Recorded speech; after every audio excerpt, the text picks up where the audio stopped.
Presidential poll arrived at the Heathrow Airport in London from Nigeria on Good Friday, April 7, 2023, and joined the queue for the necessary airport protocols when he was accosted by an immigration official who handed him a detention note. Well, in Diron's words, the high implication of the offense is that the impersonator could be committing all kinds of weighty crimes and other dubious acts, and it would be recorded in Obi's name, Onifade said. Now, he added that since the impersonator is still at large and Obi could be implicated in a series of forbidden acts and even be framed in a manner that could be a huge embarrassment to him, his family, his party, the obedient movement as well. Now, Onifade also recalled that Obi has been under all kinds of attack since the February 25th, 2023 presidential election, in which he put up an outstanding showing, coming third out of 18 contestants, as announced by the Independent National Electoral Commission, INEC.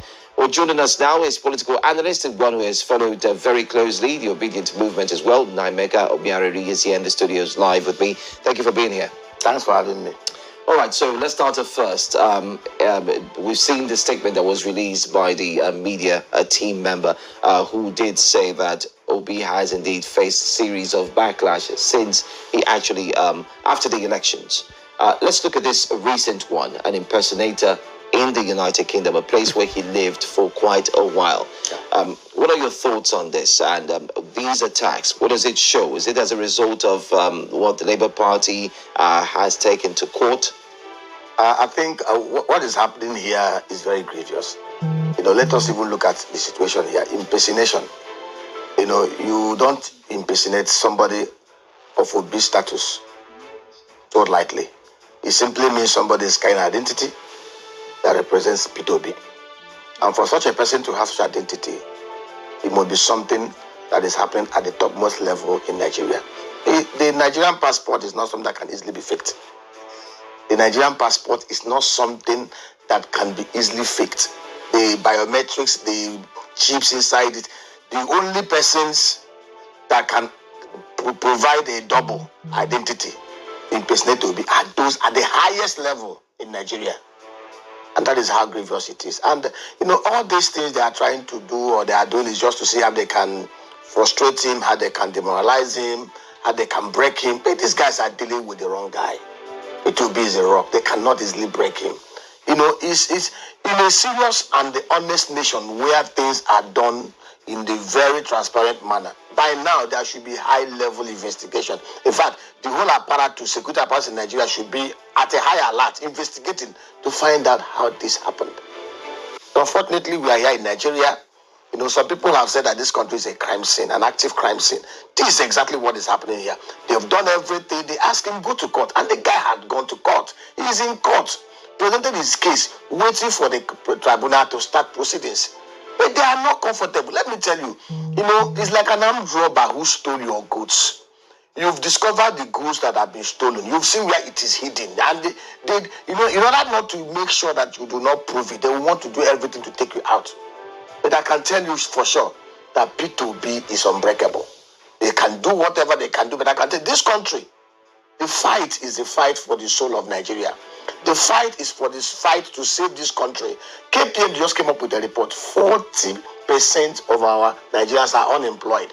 And if you look at it clearly, in a country of 200 million people, we are looking at over 80 million Nigerians, mostly youths. It's a time bomb waiting to explode. And these are the same youths who make up the obedient movement. These are the same youths who support this man, who has promised them, based on track records, what he plans to do to redeem them. And, what is playing out today is what we see in fictional gangsterism books. Things you see in the playbook of the Pablo Escobars of this world. But I can tell you, P2B is unshakable. Well, you've said P2B is unshakable. You've also made mention of certain people who I wouldn't want to go in to ask who these people are that you're talking about, but let's also look at the fact that there are equally mentions or statements made from P2B himself that, and also his camp, that he's being forced to leave Nigeria. See, there's nothing to pretend here. It's the APC government. Why? There's nothing. It's so clear. The APC did not win the election.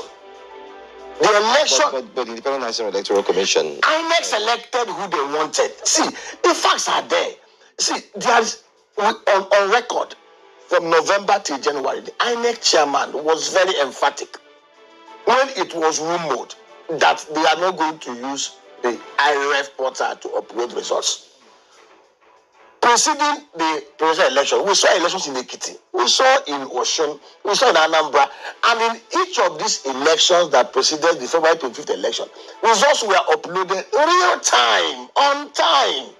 And this guy, when it was rumored, when people got, feelers that they may be planning to, play games, the guy came on record. It's on record. If you go to the INEC Twitter page, you will see it there. The guy said, not only will they will upload real time. The same guy that gave us assurances captured on video, now is the same guy that is going to court that to say that it is not mandatory that they must upload real time on time. Let me tell you, it's very clear. The P2B, based on their own select results, came third. Why are they not harassing the PDP guy that came second? Because they know, see, these things are psychological. The thief knows who owns the goods. And the thief will always want to see how he can oppress the person that owns the good. They know who won the election.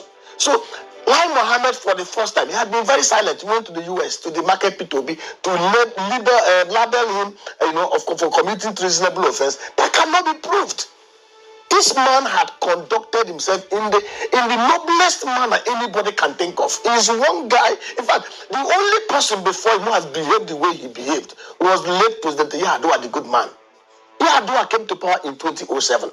Yar'Adua won that election, but he still believed that the election did not meet the fair, free, credible platform. And Yar'Adua promised to abide by the rule of law. He did not just say it. You could see the meekness. You could see the humility. You could see the soberness in Yar'Adua. Yar'Adua went ahead. First of all, he declared his assets openly. The first president to declare his assets publicly, and that of his wife. And he had about 800 million. Yar'Adua was the first governor to leave savings in the state treasury. And he did not loot his people. And Obasanjo saw these traits, and Obasanjo supported Yar'Adua the president. Yar'Adua even empaneled the Uwais panel that brought about recommendations on massive reforms that will have prevented us from the February madness that we saw. But Jonathan Goodluck, smiling away the destiny of Nigeria, never implemented that panel's report. Yar'Adua, the good man, did not live to implement it. Obi is the next person after Yar'Adua that have shown us that sincerity, that goodness. And Nigerians have embraced him the way they embrace Yar'Adua. APC and those trying to frustrate him, trying to demotivate him, trying to demoralize him, are wasting their time. Obi is being backed by over 60 million Nigerian youths. And these guys are not backing down. Remember, one of the things they accuse Nigerians of is that Nigerians, they have short memory. After 1 week, it filters away. Since February 25th, the movement keeps on ramping up. And I can tell you this, it's an existential battle. Nigerians are ready to go to any legal extent to make sure that the right things are done. And the right things must be done.